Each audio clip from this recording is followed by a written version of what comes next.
Bonjour et bienvenue dans cette vidéo, on va réaliser un sudoku.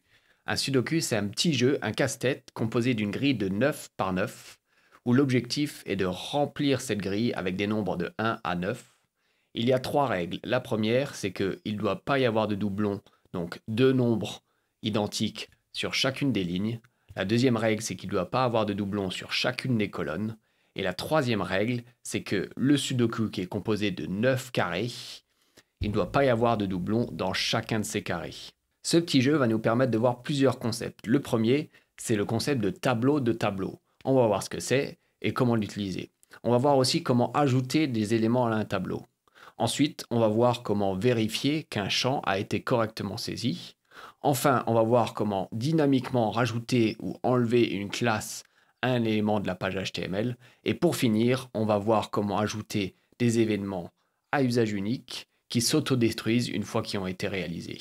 On a pas mal de choses à faire, je vais essayer de ne pas parler pendant trop longtemps parce que les vidéos deviennent de plus en plus longues. Alors j'arrête de parler, on va voir tout ça, c'est parti.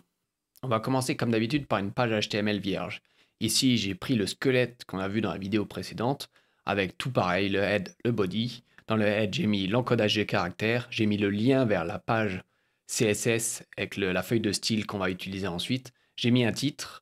Et dans le corps de la page, j'ai uniquement mis un lien vers le fichier script, le fichier JavaScript qu'on va utiliser plus tard. Ce qu'on va faire dans un premier temps, c'est faire la grille qui va être utilisée par le sudoku. Pour faire cette grille, on pourrait utiliser plusieurs méthodes. La méthode que moi je vais utiliser et que je vais vous montrer, c'est en utilisant un tableau. Un tableau, c'est quoi? C'est un élément qui est composé de lignes et de colonnes. Les colonnes, on appelle ça des cellules. Donc un tableau en HTML est composé de lignes, et chaque ligne est composée d'un certain nombre de cellules. En HTML, la balise pour faire des tableaux s'appelle table. On va l'ajouter à notre écran. Dans cette balise table, on peut mettre 3 éléments. Le premier, c'est l'entête du tableau. Ensuite, le corps du tableau. Et en troisième position, on peut mettre la partie de base du tableau, l'équivalent d'un pied de page. Ici, l'entête du tableau serait un T-head, où on mettrait un certain nombre de lignes et de cellules. Le contenu du tableau, ce serait une balise qui s'appelle T-body. Et ensuite, le pied de page du tableau, la partie basse, ce serait un T-footer, T-foot. Et tout pareil que dans le T-head, on peut mettre une ligne avec un certain nombre de cellules. Les balises T-head et T-foot ne sont pas obligatoires, donc je ne vais pas les utiliser ici. Je vais uniquement utiliser la balise T-body. Et dans cette balise T-body, ce qu'on va faire, c'est qu'on va mettre 9 lignes et dans chaque ligne, on va mettre 9 cellules. Pour faire une ligne en HTML, on utilise l'élément qui s'appelle TR. Je vais mettre une première ligne. Et dans cette ligne, on va mettre des cellules et ces cellules, c'est des éléments qui s'appellent TD.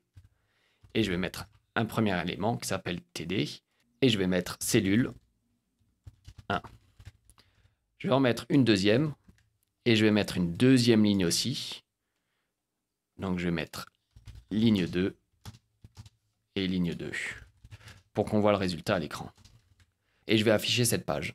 On voit ici deux lignes, la première avec cellule 1 et cellule 2 et la deuxième ligne qu'on a rajoutée avec ligne 2, 1 et ligne 2, 2. Donc, au lieu d'ajouter du texte comme ce que je viens de faire pour l'exemple, on va remplacer le texte et on va rajouter un champ texte de type nombre comme on a vu dans la vidéo précédente et on va le faire pour chacune des cellules de la grille du sudoku, c'est-à-dire on en veut 9 en largeur et on en veut 9 en hauteur, c'est-à-dire 9 lignes et dans chaque ligne, il y aura 9 cellules. On va faire ça.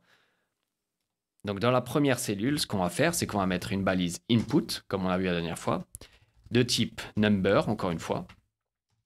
Et on veut que le nombre, et ça c'est les règles du sudoku, il soit au minimum de 1 et le maximum soit 9. Donc 1 inclus, 9 inclus.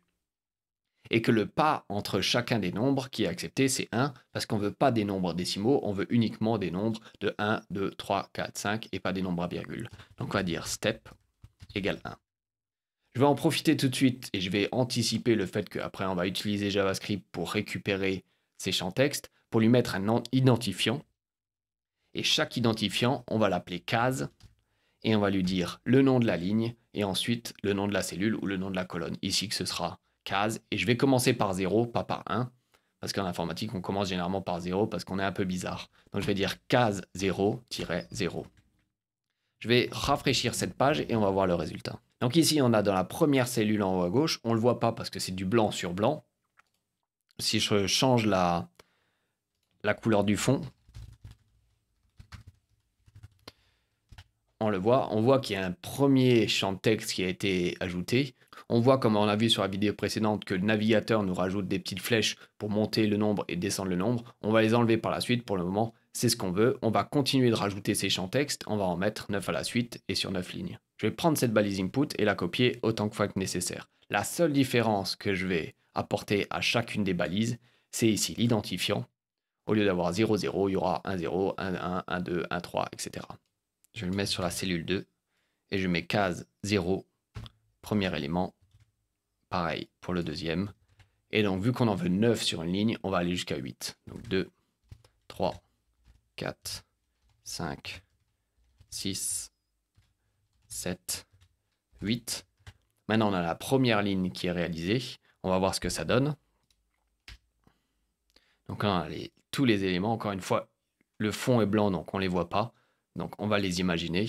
Cette ligne-là, qui est composée de 9 champs texte, entre les balises TR et TR, on va la copier et on va la copier 9 fois pour qu'il y ait 9 lignes. Et tout pareil, je vais copier la première et je vais changer l'identifiant. Au lieu que ce soit case 0, ici ce sera case 1. Et on va faire ça jusqu'à case 8. Donc ça, c'est le premier. Ensuite, on a 2, 3, 4, 5, 6, 7, 8. Je vais mettre à jour les identifiants. Donc ici, ce sera case 2, case 3,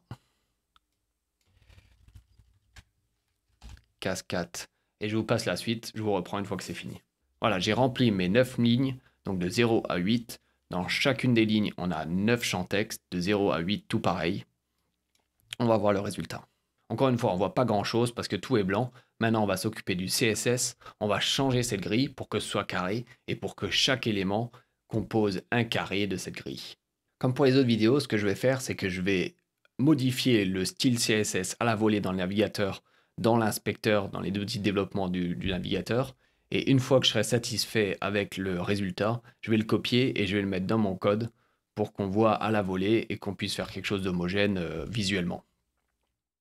La première chose que je vais faire, c'est que je vais prendre ces inputs, donc ces champs texte, et je vais leur donner une taille haute et large qui soit carrée.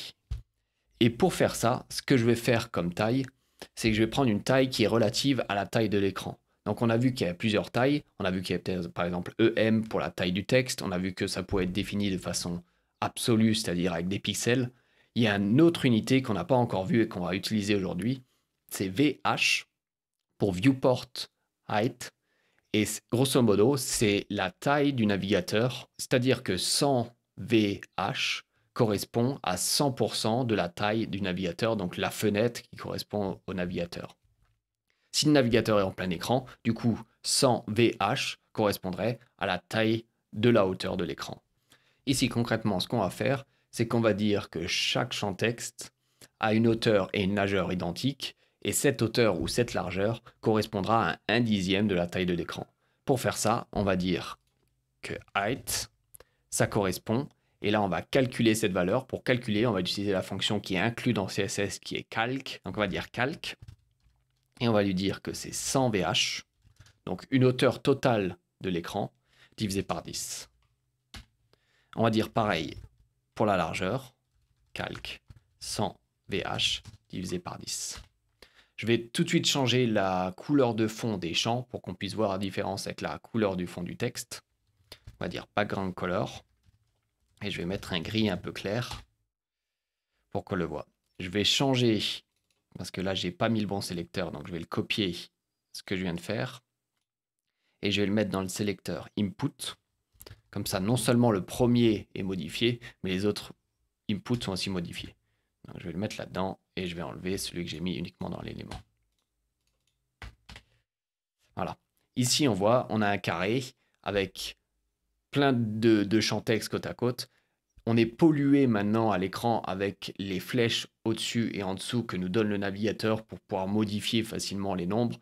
Il y a possibilité de changer et de supprimer ces flèches pour que ce soit comme un champ texte classique, c'est ce qu'on va faire. Il n'y a pas une propriété qui est commune à tous les navigateurs parce que c'est une propriété qui est relativement nouvelle et qui n'est pas standardisée. Donc ce qu'on va utiliser, c'est la propriété qui est spécifique à Firefox. Il existe son équivalent pour Safari et pour Chrome, qui sont les trois grands navigateurs. Une fois que tout est standardisé, ensuite, il y a une valeur unique et une propriété unique qu'on pourra utiliser. En attendant, ce qu'on va utiliser, c'est -mods pour Mozilla, qui est le créateur, l'éditeur de Firefox. Et on va dire apparence. Et on va lui dire que l'apparence de notre champ texte, qui est en fait de type nombre, donc de nos champs qui correspond à un nombre, c'est en fait un texte. Et on va mettre aussi un peu de bordure pour qu'on voit la séparation entre tous les...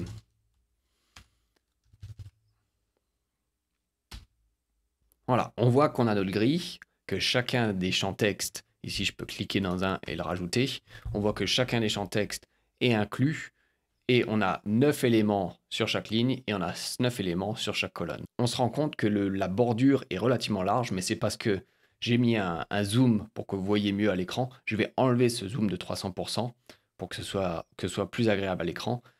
Et on voit que dans chacune des grilles, je peux mettre du texte. Je vais à présent modifier encore l'input et je vais dire que la taille du texte, et comme pour la taille des champs, on va utiliser l'unité VH pour la taille des caractères. Et ici, on va dire quelque chose comme 2 VH. On va voir ce que ça donne. Et on va augmenter jusqu'à quand ce soit correct. 3, 4, 5. On peut encore augmenter un petit peu plus. 6. On va mettre 7. Je pense que 7, ça ira. Et on va rajouter aussi le texte aligné, text align center. Et ça devient correct. Je vais copier déjà toutes ces règles. Je vais les mettre dans mon code. Vous voyez probablement qu'au-dessus, dans mon code, j'ai déjà mis un bloc avec un sélecteur étoile. Ce sélecteur étoile, ça veut dire tous les éléments de la page. Et ce que je fais, et ce qu'on fait traditionnellement, pour éviter d'être pollué avec les valeurs par défaut et le style par défaut des navigateurs, on initialise et on réinitialise toutes les valeurs et tous les attributs que le navigateur nous propose pour qu'on ait quelque chose de cohérent et d'identique sur tous les navigateurs. Donc ici, ce que je fais, c'est qu'on voit que la marge de tous les éléments, je la mets à 0, le padding à 0, outline, c'est par-dessus la bordure, je mets à 0. L'espacement entre les bordures, on le voit sur la grille que tout est collé, c'est aussi à 0. Et le dernier, j'ai mis box sizing, border box. Grosso modo, il y a deux façons en CSS de calculer la hauteur et la largeur d'un élément. On peut calculer la hauteur et dire, par exemple, quand on dit que la hauteur c'est 10 pixels, on peut faire en sorte que le navigateur compte 10 pixels sans compter la bordure, ou faire en sorte que 10 pixels, ça inclut la taille de l'élément plus la bordure potentielle. Ici, on veut que ça inclut tout, c'est-à-dire que quand on dit 10 pixels, ça inclut tout, éventuellement la bordure inclue. Ensuite, si on met des attributs, c'est-à-dire une marge, un padding, dans un sélecteur plus précis, comme c'est le cas par exemple pour input ou par classe ou par identifiant, les valeurs sont réécrites avec les attributs, avec les propriétés qui sont dans des sélecteurs plus précis. C'est-à-dire que ici, dans input, si j'avais mis une marge et j'avais dit que c'est 1 EM, on a deux valeurs pour input, la valeur générique qui est donnée par l'attribut avec l'étoile et la valeur qui est donnée par le sélecteur input, ici. On utilise toujours le sélecteur le plus précis, en l'occurrence ici input, qui surpasse la valeur générique. Et on le voit quand on va dans le navigateur. Je vais rafraîchir la page. Ici, on voit entre chaque élément, on a la marge de 1 EM, c'est-à-dire une taille de texte entre chacun des éléments. Et si on voit en bas dans le navigateur, on voit qu'il y a deux blocs ici. Le premier bloc qui est input et le deuxième bloc avec l'étoile. On voit ici que la marge dans le bloc étoile, elle est barrée, c'est-à-dire qu'il y a une valeur plus précise qui a été définie, en l'occurrence celle-ci, qui est définie au niveau de l'input, qui surpasse et qui annule la valeur plus générale. Je vais revenir au code, on va enlever cette marge que je viens de mettre pour l'exemple et on va continuer. Ce qu'on va faire maintenant, c'est on va aligner la grille à l'écran. Donc on va revenir dans l'inspecteur, on va cette fois-ci donner un élément à la balise table. donc notre tableau, et on va dire margin 0 auto, et on voit qu'elle se centre à l'écran. Ce qui est intéressant de noter aussi, c'est le fait d'avoir utilisé des unités qui soient relatives à la taille de l'écran, fait que lorsqu'on redéfinit la taille du navigateur, donc quand on change la hauteur de l'écran, les éléments qui sont inclus dans notre page, étant donné qu'ils sont relatifs à la taille de l'écran, ils vont s'adapter, c'est-à-dire que si on utilise quelque chose sur mobile avec un plus petit écran, ou si tout simplement l'utilisateur change la taille de son écran, il y a tout qui s'adapte. Ici, je pourrais changer la taille de mon écran.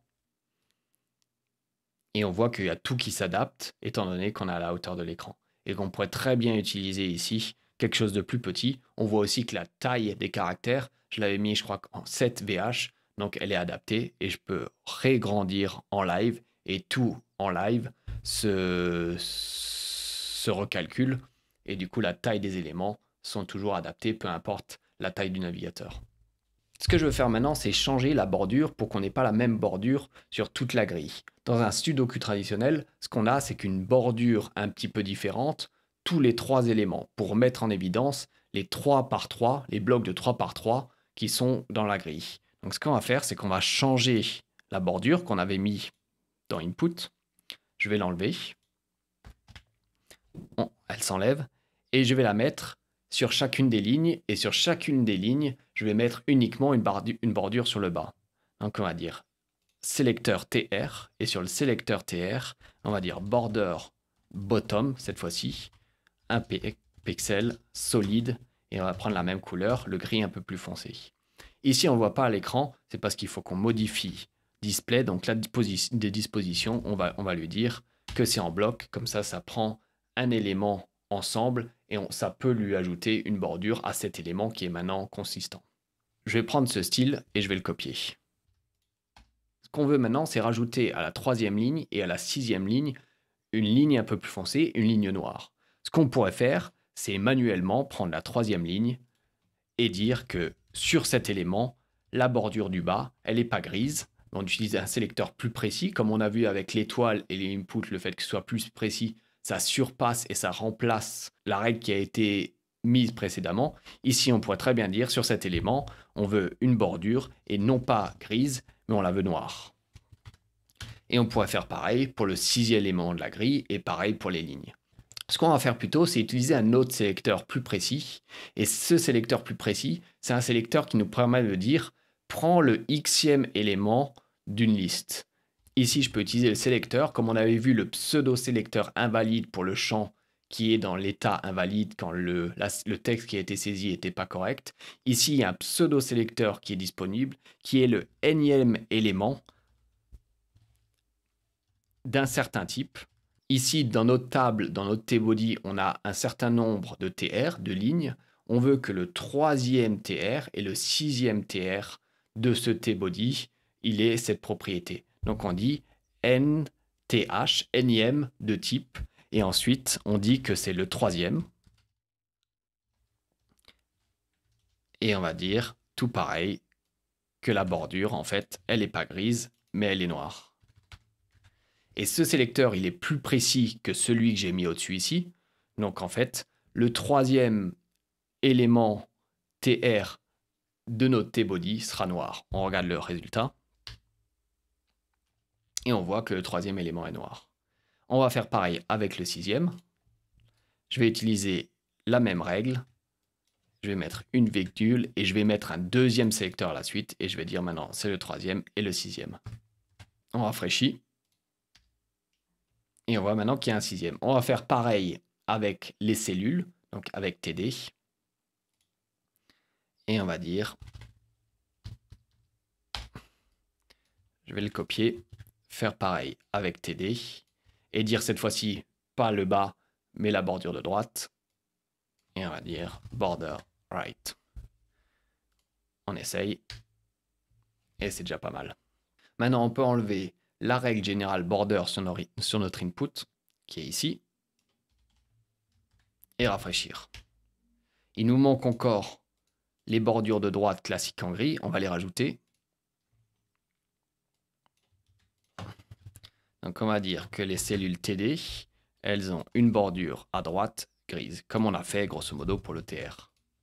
Donc on a la règle générale, TR pour chaque ligne, on a une bordure vers le bas grise, et on a la règle plus spécifique pour le troisième et le sixième élément. Tout pareil pour la cellule, on a la bordure de droite qui est grise, et on a le troisième et le sixième élément de chaque ligne qui est plus précis et qui est en noir. On reteste, et on est pas mal. Donc maintenant, on est dans un état où on peut remplir le sudoku, on peut mettre des choses dedans. Chaque cellule possède un champ texte, c'est correctement mis à l'écran. Notre grille, elle peut s'adapter à la hauteur et à la largeur du navigateur. On peut commencer à passer au code et à réaliser des vérifications sur ce sudoku pour qu'il soit homogène et qu'il soit correct. Ce qu'on va faire dans un premier temps, c'est qu'on va rajouter un bouton à l'écran. Et ce bouton, ce qu'il va faire, c'est qu'il va vérifier si le sudoku il est correct. On va rajouter ce bouton dans le code HTML. En dessous du tableau, on va leur rajouter un bouton. Et ce bouton, il s'appellera vérifier. Tout pareil, je vais lui donner un identifiant et je vais l'appeler bouton vérifier. On voit comment il est à l'écran. Il est tout en petit en bas. Je vais l'inspecter et on va lui rajouter un style pour qu'il soit plus adapté et un peu plus grand à l'écran. Donc, on va dire display block. On va le centrer à l'écran, 0 auto. On va mettre un petit peu de marge. Donc, je vais reprendre cette valeur margin et je vais dire que en haut, je vais mettre un EM, c'est-à-dire une taille de texte, et en dessous, je veux rien. Je vais mettre aussi un peu de padding et je vais lui dire que c'est une demi-ligne de texte en haut et en bas. Et sur les côtés, je vais mettre 2 EM. Je vais rajouter aussi une propriété pour changer la taille du texte et je vais dire 2 VH, même un peu plus, 3 VH. Voilà. Je vais copier ça et le rajouter à mon code. Ici, j'en ai qu'un bouton, donc je peux utiliser sélecteur global, mais j'aurais pu lui attribuer une classe aussi. Et on va réfléchir pour voir si c'est OK. Et j'ai mon bouton en bas qui est vérifié. On va passer maintenant au code. L'objectif de ce code, c'est donc de vérifier l'intégrité et la composition de la grille. Dans mon code, il n'y a rien encore. Donc on va commencer. Et ce qu'on va dire, c'est qu'on va récupérer le bouton. Et de ce bouton, on va lui assigner une fonction. Et cette fonction, ce sera la fonction qui va vérifier le contenu de la grille. Donc on va dire récupérer le bouton. Et ensuite assigner l'événement clic à la fonction vérifier. Et pour faire ça, on va déclarer une constante comme d'habitude. Et on va dire document getElement et je vais récupérer dans mon code HTML l'identifiant que je lui ai donné pour le passer en paramètre. Et comme on a vu dans les autres vidéos, on va rajouter un événement. Cet événement, c'est clic, lorsque l'utilisateur clique avec sa souris. Et qu'est-ce qui se passe quand l'utilisateur clique sur sa souris? On va créer une fonction qui s'appelle vérifier. Elle n'existe pas encore. On va la créer, on va la mettre avant et on va la créer vérifier. Dans cette fonction vérifier, la première chose qu'on veut faire, c'est vérifier que tous les éléments qui ont été saisis sont des nombres et des nombres de 1 à 9. Ça, c'est la petite particularité ici qu'on peut voir. C'est que malgré le fait que j'ai mis des inputs, donc des champs de texte de type nombre, et on lui a dit que à l'intérieur, on veut un nombre entre 1 et 9 avec un pas de 1, on peut quand même, l'utilisateur peut quand même saisir quelque chose d'autre. C'est-à-dire que si je vais là-dessus, ici, je peux mettre 1, 2 et 3, comme je devrais le faire, mais je pourrais aussi mettre 0 ou je pourrais aussi mettre 10. Ici, on voit, et on l'a vu dans une autre vidéo, qu'on pouvait, avec le CSS, modifier le style qui est appliqué lorsque la valeur qui a été saisie par l'utilisateur n'est pas correcte. C'est-à-dire ici, si la valeur n'est pas entre 1 et 9, entre 0 et 10. On va d'ailleurs tout de suite le rajouter au CSS et on va changer ce style pour qu'on mette un petit fond rouge pour accentuer le fait que ce soit une erreur et que l'utilisateur ne doit pas le saisir. On va revenir dans le style et on va lui dire, comme on l'a déjà vu, que l'input, mais avec la pseudo-classe invalide, elle a une bordure de 1 pixel de rouge. Et on va mettre aussi une couleur de fond. Et on va dire aussi rouge. Et on va la modifier. Donc là, si je mets 0, elle est mauvaise. Je vais mettre un rouge un peu plus joli. Voilà, celui-ci. Je vais le prendre et le copier.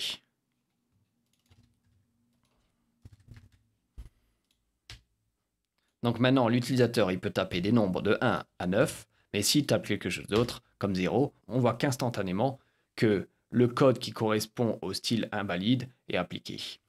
Le fait d'ajouter cette pseudo-classe invalide et de changer le style n'empêche pas l'utilisateur de cliquer sur vérifier et d'ainsi exécuter le code vérifié. Ce qu'on doit faire dans un premier temps dans notre code, c'est vérifier que toutes les valeurs ont été saisies, même s'il y a un style qui est appliqué à l'écran, ça ne nous donne aucune garantie derrière que les valeurs ont été bonnes. C'est uniquement visuel.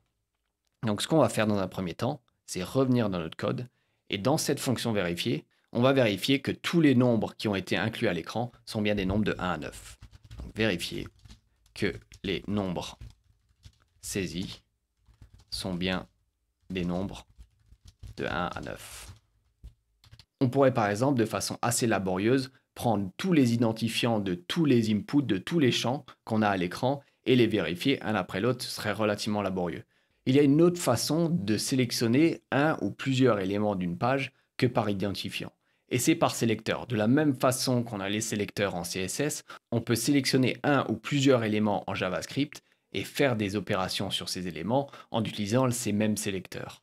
Donc, ce qu'on va faire, c'est qu'on va récupérer tous les éléments qui sont sur notre page et on va faire cette vérification si le nombre est correct ou pas sur tous ces éléments de la liste. Pour faire ça, ce qu'on va faire, c'est qu'on va récupérer tous les inputs de la page. Et pour chacun des inputs, on va vérifier que le champ est valide. Si ce n'est pas valide, on va arrêter la fonction tout de suite parce qu'il y a un problème. Et étant donné qu'on a changé la disposition et le style à l'écran, l'utilisateur il va comprendre que rien ne se passe, mais c'est parce qu'il y a quelque chose qui est rouge à l'écran. Donc si ce n'est pas valide, on va arrêter. Pour récupérer un ou plusieurs éléments de la page par sélecteur, on utilise la fonction qui s'appelle Query Selector et Query Selector All.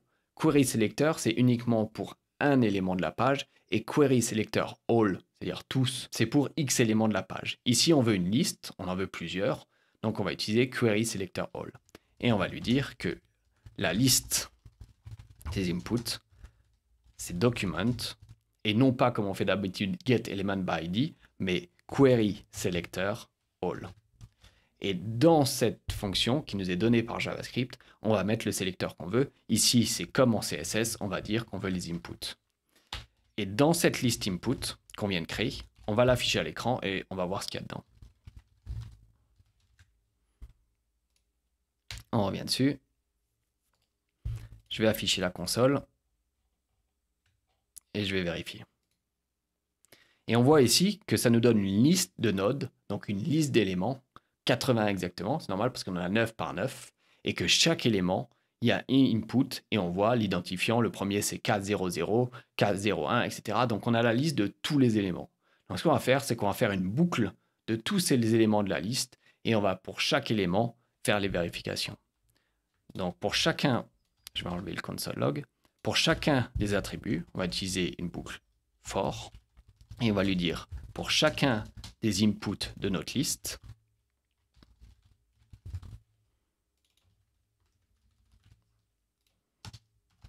vérifier que le champ est valide. Pour vérifier que le champ est valide, c'est-à-dire qu'il correspond bien aux attributs qu'on a mis au champ, les attributs étant min, max, step, etc., il y a une fonction qui est disponible sur l'élément input qui s'appelle check validity. On va l'utiliser.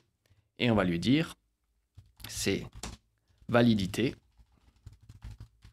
égale input.checkValidity. Je vais aussi l'afficher à l'écran, comme ça on voit qu'est-ce qui nous retourne. Je rafraîchis, et là on voit vrai.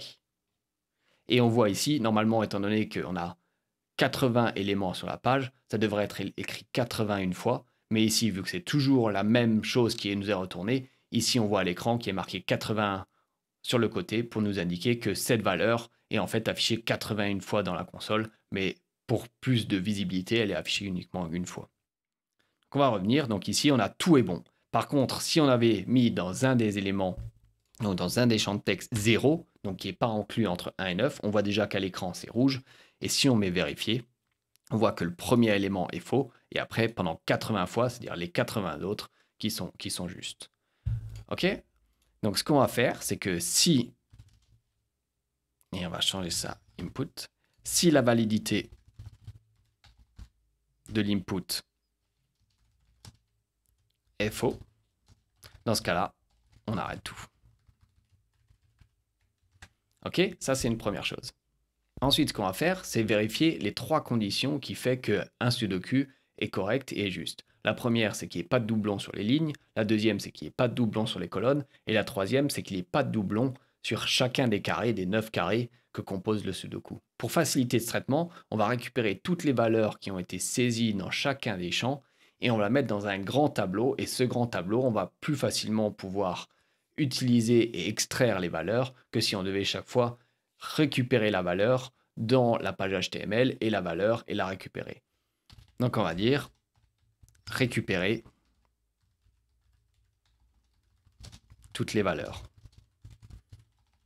C'est-à-dire aller dans chacune des lignes et dans chacune des lignes prendre chacune des cellules. Donc grosso modo, ce qu'on fait, c'est que d'abord on fait un balayage horizontal et après on fait un balayage pour chacune des lignes verticales. C'est ce qu'on va faire. Et du coup, ça consiste à faire 2 boucles l'une dans l'autre. La première pour ce balayage horizontal et la deuxième pour ce balayage vertical. Donc on va lui dire, on va faire une boucle for, tout pareil. Et dans cette boucle for, on va mettre 3 éléments. Le premier, c'est la valeur qui est initialisée. La deuxième, c'est la valeur de fin. Et la troisième, c'est quelle est la valeur qui est effectuée une fois que la boucle, elle recommence.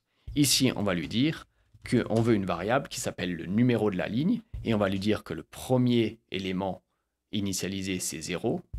On va lui dire que la boucle est finie lorsque la ligne est inférieure à 9.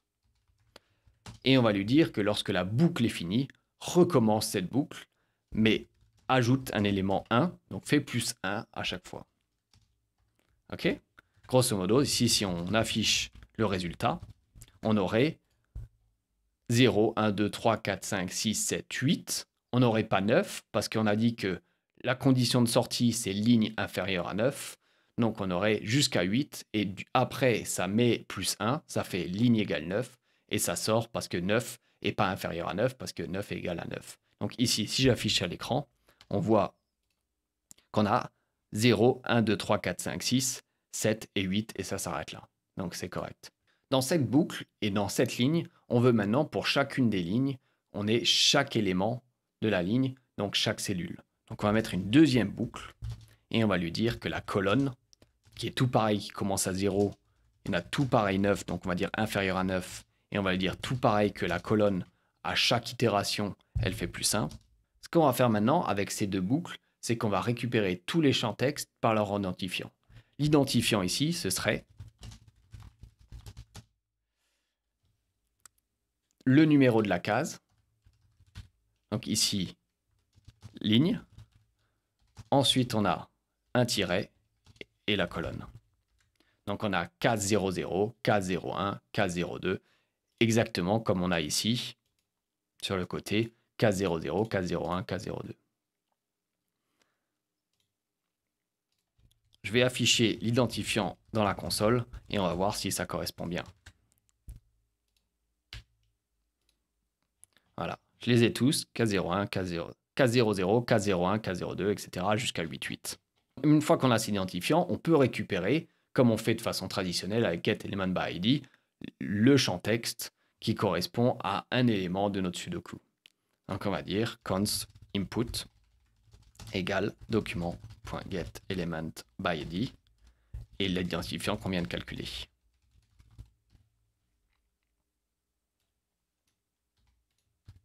Maintenant, ce qu'on veut, c'est extraire la valeur de cet input.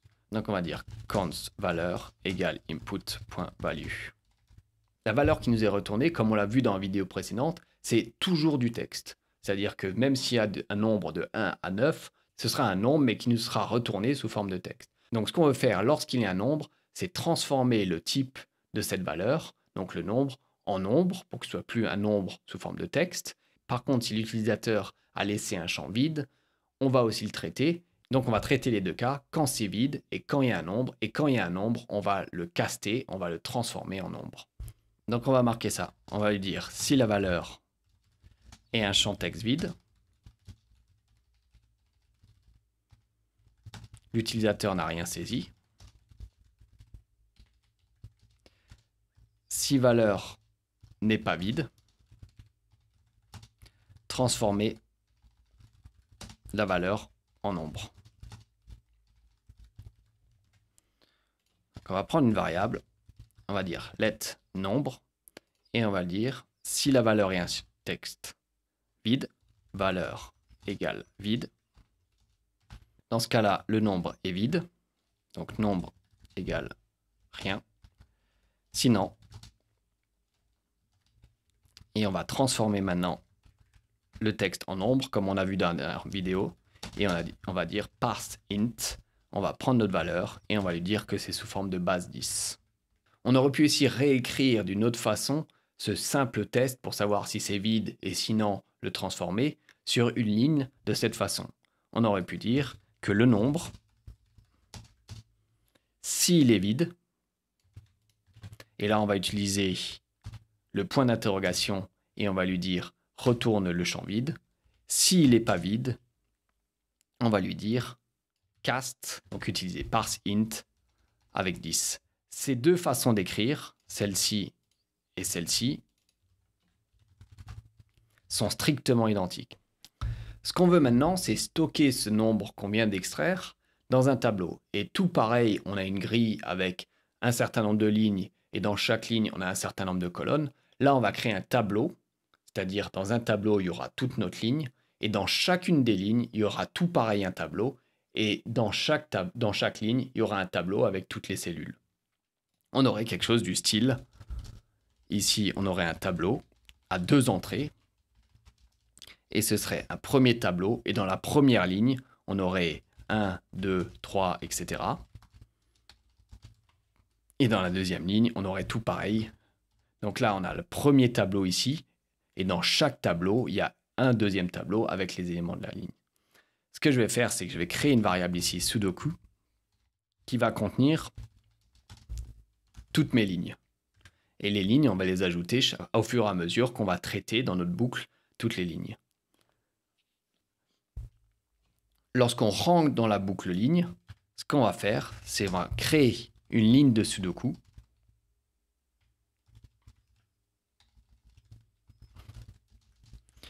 Et ce tableau, on va le remplir avec toutes les valeurs des cellules. Et une fois qu'on arrive au bout de la ligne, on va l'ajouter au tableau général et on va lui dire voici une nouvelle ligne. Donc ici, une fois qu'on a extrait notre nombre, ce qu'on va faire, c'est qu'on va lui dire Sudoku ligne. Donc, ajouter la valeur à la ligne.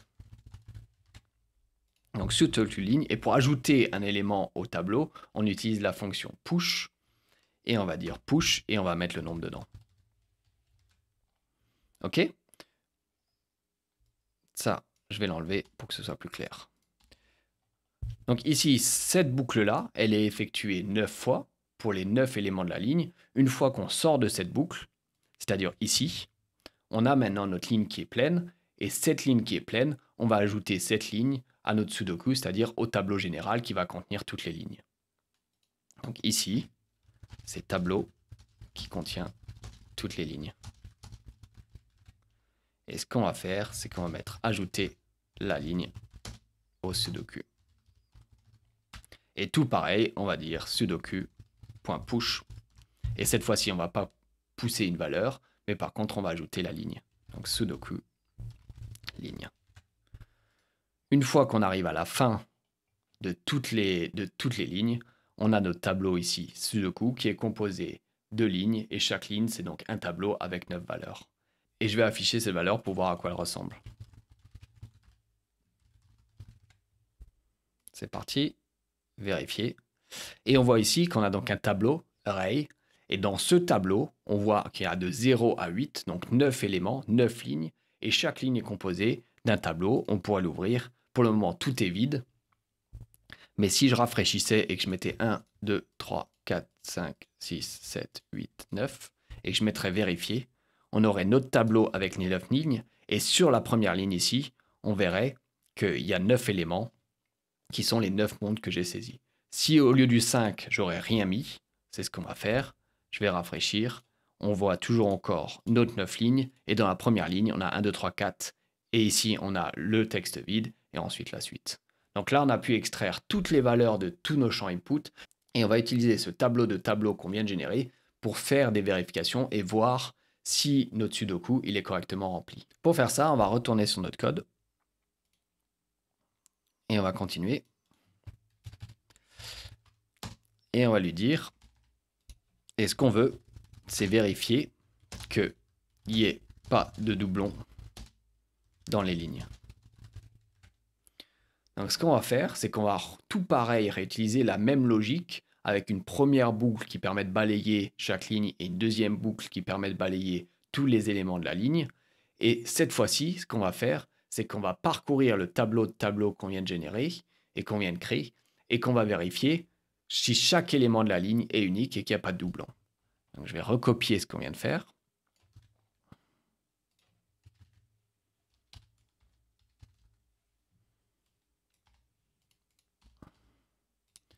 Et on va faire parcourir les lignes et parcourir les éléments de la ligne. Et maintenant, la valeur qu'on a ici, c'est-à-dire valeur, elle correspond à notre tableau de tableaux, sachant que la première valeur, c'est donc la ligne. Donc ici, on va dire ligne. Et la deuxième valeur, c'est donc la colonne. Et ça nous permet d'extraire la valeur. On va l'afficher pour voir si ça fonctionne. Rafraîchis. Pour le moment, ça nous retourne uniquement des champs texte vides. Mais si tout pareil, je mets 1, 2, 3, 4, 5, 6, 7, 8, 9. On va s'arrêter à 5. On va relancer. On voit que ça nous affiche 1, 2, 3, 4, 5. Et 76 fois vide parce que les 76 champs suivants sont vides. Donc pour le moment, c'est bon. Et ce qu'on va faire, c'est qu'on va d'abord tester si la valeur est vide. Si la valeur est vide, on ne va rien faire. Par contre, si la valeur, il y a un nombre qui est dedans, on va sauvegarder ce nombre et l'ajouter à notre liste.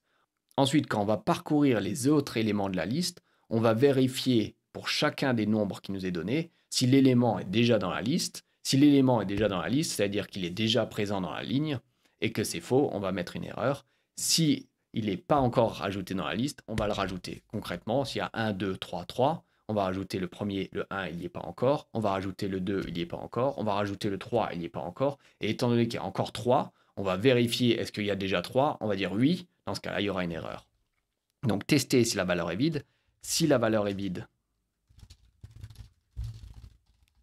ne rien faire. Sinon, on va ajouter l'élément à une liste. Et avant ça, on va vérifier que l'élément n'est pas dans la liste. OK? Ce qu'il nous faut, c'est une liste. Donc, on va créer une variable qui est avec la liste. Pour créer une liste de valeurs avec uniquement des valeurs qui sont uniques en JavaScript, on peut utiliser les types set, S-E-T. C'est ce qu'on va faire. Et on va lui dire new set, c'est-à-dire que je veux initialiser un nouveau objet de type set. Pour ajouter des éléments à une liste set, on met tout simplement .add. Et pour vérifier si un élément est déjà présent dans cette liste, on va mettre .has. Donc concrètement, ici, si je veux rajouter un nouvel élément, je vais mettre list.add et je vais mettre 1. Et si je veux vérifier si l'élément 1 il est déjà présent, je vais mettre as1. OK? Là, je vais mettre par exemple console log et je vais voir, normalement, ça devrait me retourner vrai parce que je viens d'ajouter l'élément 1. On va essayer. Et on voit que ça nous affiche true. Donc c'est bon, c'est normal, c'est parce que ici, je viens de tester, j'ai ajouté 1 et j'ai vérifié si 1 était déjà dedans. On va utiliser ce concept et on va dire si la valeur est vide, ne rien faire. Donc si valeur est vide, on fait rien. Sinon, vérifier que l'élément n'est pas dans la liste. Donc on va dire valeur existe. Et ça, c'est équivalent à list has. Est-ce que la liste a déjà la valeur? Si la liste a déjà la valeur, si la valeur existe, dans ce cas-là, on va dire que c'est une erreur parce qu'il ne peut pas y avoir de doublon. Donc on va dire erreur, doublon. Et on va rajouter en plus le numéro de la ligne et de la colonne. On va dire ligne plus colonne. Sinon, on va ajouter l'élément à la liste. Donc valeur, donc liste, add, valeur. On va tester. Donc là, je vais mettre 1, 2, 3. On va tester. Il n'y a rien qui s'affiche à l'écran. C'est normal parce que pour le moment, tout est correct. Mais si je remets une deuxième fois 3, on va tester. Et on voit que ça nous dit qu'ici, qu'il y a une erreur, doublon, ligne 0, c'est-à-dire la première ligne, troisième position. Chez nous, c'est quatrième vu que ça commence à 0. Donc celle-ci est aussi pas juste. Ce qu'on va faire maintenant, c'est que dynamiquement, on va modifier la classe de l'élément pour que l'utilisateur puisse voir que c'est une erreur. Et ce qu'on veut ici, c'est ne pas l'afficher dans la console, mais plutôt ajouter une classe d'erreur au champ. Et cette classe d'erreur, on va l'associer à la même classe invalide qu'on a mis avant pour que l'utilisateur puisse voir que c'est faux. Donc cette classe, on va l'appeler invalide. Et je le mets dans le même sélecteur pour que le même style soit appliqué. Et cette classe invalide, je vais l'ajouter. Pour l'ajouter, je vais récupérer le champ, comme on ferait traditionnellement, getElement by ID. Et on a vu qu'on les a appelés case plus, et on a vu la ligne plus le tiret plus la colonne. Et que cet input, on va lui ajouter cette classe. Et pour ajouter une classe à un élément, on va dire class list. Et dans class list, on a soit add, soit remove. Ici, je vais dire add et je vais rajouter la classe que j'ai créée dans mon fichier CSS invalide, celle-ci, qui est associée à ce code-là. Et je vais lui dire input, ajoute-moi cette classe à cet élément pour montrer à l'utilisateur que la classe n'est pas bonne. On teste. 1, 2, 3, 3. On vérifie. Et on voit ici que le champ a été mis en rouge. Si je l'inspecte ici, on voit que la classe a été mise invalide. On va continuer et on va faire la même chose qu'on a fait pour les lignes, pour les colonnes. Cette fois-ci, au lieu de parcourir les lignes, donc horizontalement, on va parcourir les colonnes, c'est-à-dire qu'on va prendre la première colonne et on va prendre le premier élément de chaque colonne. Ensuite, on va prendre la colonne suivante et on va prendre le deuxième élément de chaque colonne. On va faire la même chose qu'on a fait pour les lignes. Je vais le copier et le mettre en dessous. Et je vais mettre parcourir les colonnes. Mais cette fois-ci, on va commencer par parcourir les colonnes. Et on va prendre la première colonne et prendre les premiers éléments de chaque colonne. Donc on inverse juste les deux. Et ça devrait fonctionner. On va tout de suite tester. Notre ligne fonctionne toujours. On va faire la même chose pour les colonnes. Et la colonne fonctionne aussi. On a un troisième élément à vérifier. C'est prendre chaque carré séparément et vérifier pour chaque carré s'il n'y a pas de doublon. Il y a plusieurs façons de faire. La façon la plus laborieuse, mais peut-être la plus facile, et celle qu'on va faire, c'est de noter toutes les coordonnées des carrés. C'est-à-dire qu'ici, on a le 00, 01, 02, 10, 11, 12, etc. de faire une liste avec toutes ces coordonnées pour chaque carré, et ensuite de balayer et d'aller dans chacun des carrés, de faire une liste et de vérifier comme on a fait pour les lignes, pour les colonnes, mais cette fois-ci à partir des indices des carrés qu'on aura préparés. Donc ce qu'on va faire ici, c'est qu'on va mettre les indices des carrés.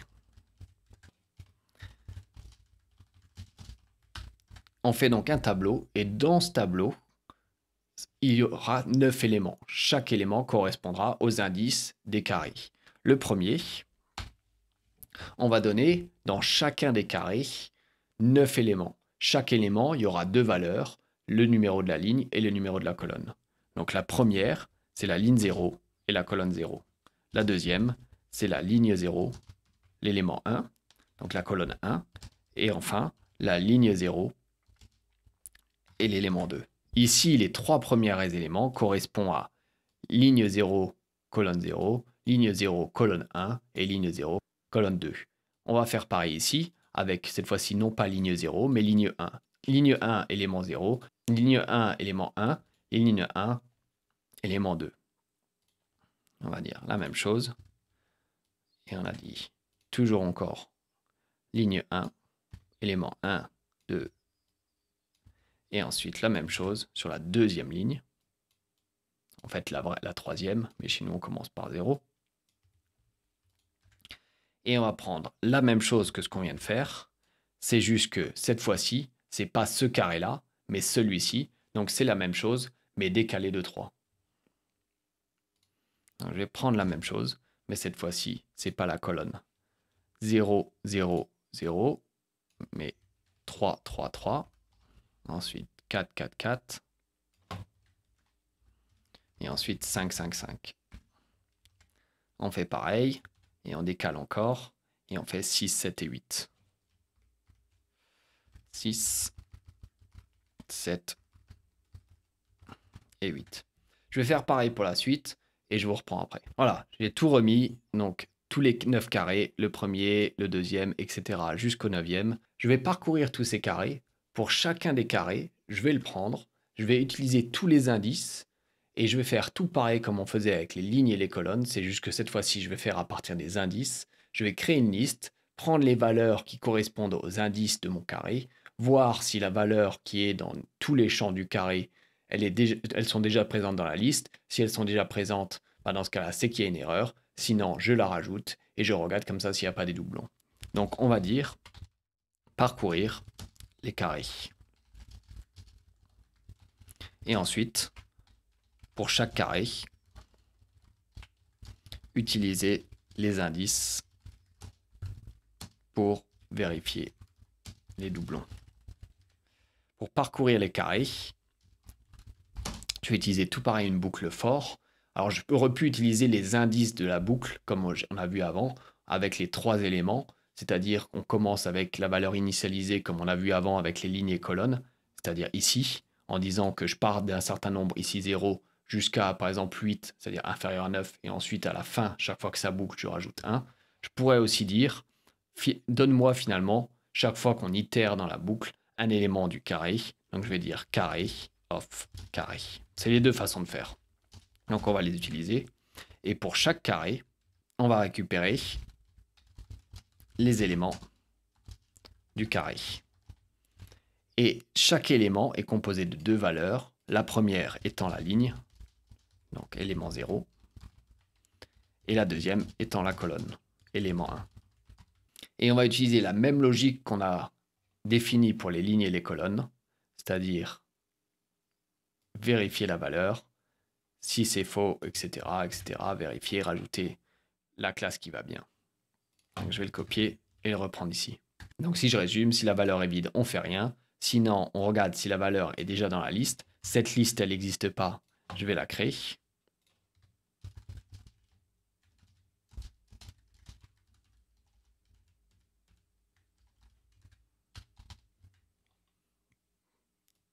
Vérifier que l'élément n'est pas dans la liste. S'il est dedans, on met un doublon, on met la classe qui va bien, sinon on ajoute la valeur de la liste.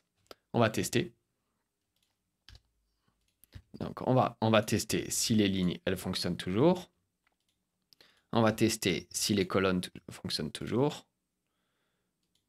Et ici, on voit que le 2, il est mis 2 fois. C'est pour ça que ce 2-là, il est finalement mis aussi.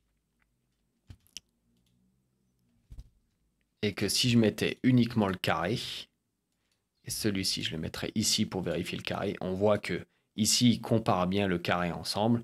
Et si je mettais ici 2 4 pareils, il verra bien qu'ici, il y a 2 4 dans ce même carré. Donc ça fonctionne bien. Et si on recommence et qu'on met 1, 2 et 2, ça fonctionne aussi. Par contre, si on change, et là c'est ce qu'on va faire maintenant, et que si maintenant je mets 4 et je reteste, je vois que c'est toujours encore rouge. Et la raison pour laquelle c'est encore rouge, c'est parce que lorsqu'on reteste, qu'on revérifie le tout, on réinitialise pas toutes les valeurs, on remet pas toutes les classes à 0. C'est-à-dire que si là on inspecte notre élément, on voit que la classe ici est bien invalide, mais finalement, il faut rafraîchir la page pour réinitialiser et enlever cette classe. Ce qu'on devrait faire à la place, et c'est ce qu'on va faire, quand on clique sur valider, on enlève toutes ces classes invalides pour repartir de zéro. On va revenir dans le code. Et tout au début, on va réinitialiser. Et on va dire enlever toutes les classes invalides. Et pour faire ça, on peut utiliser la même technique qu'on a utilisée au début ici, pour chacun des inputs. Et on va utiliser la boucle for avec notre sélecteur input. Et on va lui dire input class list, comme on avait fait pour l'ajouter. Mais cette fois-ci, on ne va pas faire add, mais on va faire remove. Et on va faire remove et on va dire, on l'avait appelé invalide. Même si l'élément ne possède pas de classe invalide, c'est pas grave, ça ne va pas nous générer une erreur. On va tester. On va mettre 1, 2 et 2. On rechange, cette fois-ci on corrige l'erreur et on vérifie. Et là ça fonctionne bien et ça réinitialise bien. On peut tout pareil comparer dans l'inspecteur. Ici on voit que c'est parti, je vais remettre l'erreur une première fois. On voit que la classe ici invalide elle a été rajoutée. Je peux corriger l'erreur et remettre vérifier et je vois que la classe a été enlevée. Alors il y a une deuxième petite modification qu'on peut faire. Ce qui serait encore mieux, c'est que lorsqu'on met une erreur ici, et je vais remettre le 2 pour avoir l'erreur, c'est que lorsque je change directement la valeur, ou je mets rien, ou je mets quelque chose, c'est que je ne me tape pas la cellule rouge qui m'indique qu'il y a une erreur, alors que l'erreur, je suis en train de réfléchir ou je suis en train de la corriger. Donc ce qu'on va faire, c'est que lorsqu'on met la classe, on va rajouter un petit peu de code pour dire si jamais la valeur est modifiée, enlève le style, enlève la classe invalide tout de suite. Et on va revenir dans le code pour le faire. Ce qu'on va faire, c'est que lorsqu'on ajoute la classe, comme ici, on va ajouter un événement. Et cet événement, c'est pas click comme on faisait pour le bouton, mais c'est input. Input, ça veut dire du moment que l'utilisateur saisit quelque chose, n'importe quoi, dans ce champ texte, dans ce cas-là, exécute ce programme. Donc ici, ce sera input. Et ce programme qu'on veut exécuter, c'est tout simplement remove. Donc, quand la personne saisit quelque chose, on enlève la classe. Et on peut mettre un deuxième paramètre à cette fonction add_event_listener. Et ce paramètre nous permet de dire enlève la classe invalide, mais fais-le seulement une première fois. C'est-à-dire que lorsque l'événement input est levé, lorsque la fonction est exécutée, ensuite l'événement est détruit et n'est plus utilisé. Ici, en l'occurrence, on n'a plus besoin de l'utiliser une deuxième fois. Parce qu'une fois qu'on a enlevé la classe est enlevée. Même si l'utilisateur saisit une deuxième fois autre chose, il n'y aurait pas besoin d'enlever une deuxième fois la classe. Et si jamais la personne met une deuxième erreur, dans ce cas-là, on remet l'événement input. Donc ici, on va mettre en deuxième paramètre un objet avec comme propriété once, c'est-à-dire une seule fois, et on va dire que c'est true. Je vais faire la même chose pour les lignes, pour les colonnes et pour les carrés. Et on va tester. 1, 2, 2. Je vais mettre tout pareil la même erreur. Cette fois-ci, je sélectionne, je vais modifier tout de suite quelque chose. Je vais taper 5 et ça le corrige. Et on le voit si on inspectait tout pareil l'élément. La classe est vide. Je vais remettre l'erreur. La classe ici est invalide. Je vois que du moment que je clique, tac, la classe ici est partie. Donc c'est correct. Et je peux remodifier une deuxième fois.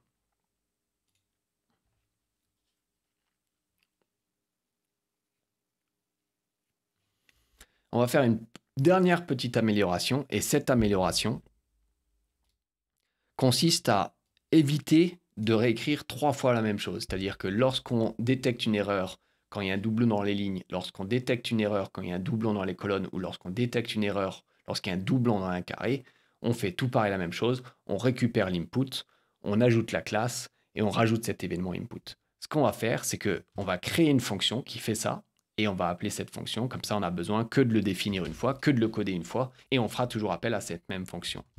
Et cette fonction, je vais l'appeler ajouter erreur au champ.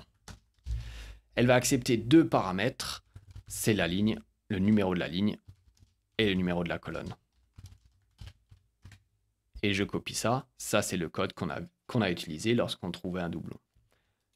Je vais utiliser cette fonction pour remplacer tout ce bloc d'erreur en lui disant que je te donne en plus la ligne et la colonne. On va faire pareil lorsqu'on trouve un doublon. Parce que finalement, c'est le même code qu'on utilise 3 fois, donc autant le mettre qu'une seule fois. Alors, comme ça, quand on veut ensuite revoir ou modifier ce code-là, on peut le modifier seulement à un seul endroit et on n'a pas besoin de vérifier et de penser qu'il faut le modifier à plusieurs endroits. Ici, d'autant plus qu'on a 3 endroits où on l'applique. Imaginons on l'appliquerait 10 fois, c'est-à-dire qu'il faudrait maintenir 10 codes qui est finalement du code similaire. Donc là, je vais appeler là et je vais l'appeler aussi dans les carrés. Et on va tester pour voir si on n'a rien cassé. Ça fonctionne, je mets une erreur, ça fonctionne plus, je change et instantanément c'est corrigé. Voilà, on vient de finir la base de notre Sudoku qui permet de voir si le Sudoku est juste et de saisir les éléments manuellement et de vérifier si toutes les conditions sont correctes et si le Sudoku est correct. On pourrait faire d'autres choses et peut-être qu'on le fera dans d'autres vidéos. Notamment, on pourrait peut-être tester de rajouter un certain nombre d'exemples pour que la personne elle puisse réellement jouer et partir d'une base avec des grilles qui sont déjà pré-remplies où il faut les compléter, comme dans un Sudoku traditionnel, on ne part jamais d'une grille vide. On pourrait aussi, et on va peut-être le faire, rajouter un deuxième bouton pour que la machine et pour que le navigateur puisse remplir automatiquement le Sudoku et trouver la solution instantanément, peu importe si c'est un Sudoku facile, ou difficile, ou moyen, etc. L'ordinateur il est censé calculer toutes les possibilités et trouver la solution. Peut-être qu'on fera ce genre de choses, il y a d'autres améliorations qu'on pourra faire, on verra. En attendant, c'est une bonne base qui nous permet de construire ensuite d'autres blocs par-dessus. J'espère que ça vous a plu. À plus. Merci d'avoir regardé cette vidéo. Si vous voulez me laisser un message ou si vous avez une suggestion, vous pouvez utiliser les commentaires en dessous de cette vidéo. N'oubliez pas aussi de vous abonner à la chaîne pour recevoir les dernières vidéos. À la prochaine.